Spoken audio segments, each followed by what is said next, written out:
Mukadzi anofundira. Kuti waita raini nemaBrugwa. Vamwe isusu tinongoti paunopedza kugeza. Kashi. Toyanika ina tiyanikire pawaya. Tinoyanikira mba. Zvine anobva aita muraba daba dai. Kwake kugona kuattracta varume pano.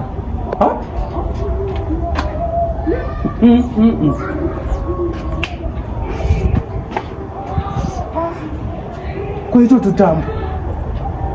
Havachekwa here vanhu netutambo kuti akubva aita tutambo kudai.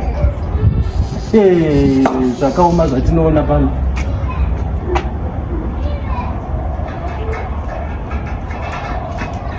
Ututu manje hatuna hunhu, asi iri rine hunhu ende equality chaiyo quality.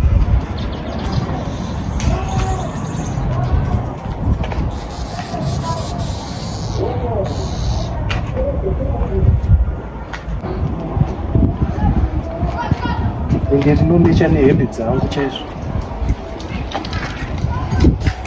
Iri manje iri ndoro asingachawana. Ndo mubayiro wake kuza ndokuti azivi kuyanikira zvinhu panze. Achatya iri handina kwanomboenda naro ndicharipfeka. Asi manje yeye acharohwa nehana kuti saka raenda kupi? Kuti raenda kun'anga here kana kuti next time haazivi pekuyanikira zvinhu. Murume wangu ari mumbongo. Munhu achidai so. Aiwa, it's too much. It's too much. Ma!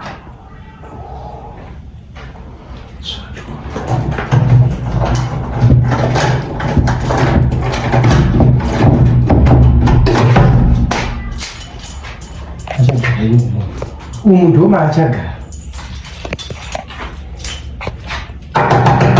Mada!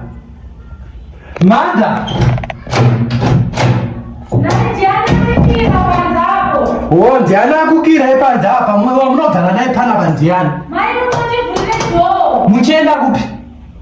Kwamda kusunama muchenda ndekupi?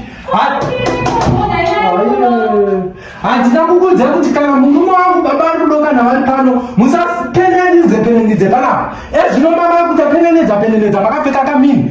Masiyana enderenyere tutambo apa pawaya. Mungapedza kuprova kuti chi? Muda kuattracta murume wangu. Murume wangu ndokuda kuattracta. Oh, imbosve kuti ndinopfeka akanatsogwana akanatsozara. Imi ndimunomuratidza kuti ndimi wakadzi weHarare. Manje mazva mumba muchamugara 3 days kusvika murume wangu adzokera kubasa. Oh, richavhurwa. Aya machira ndaenda toonana.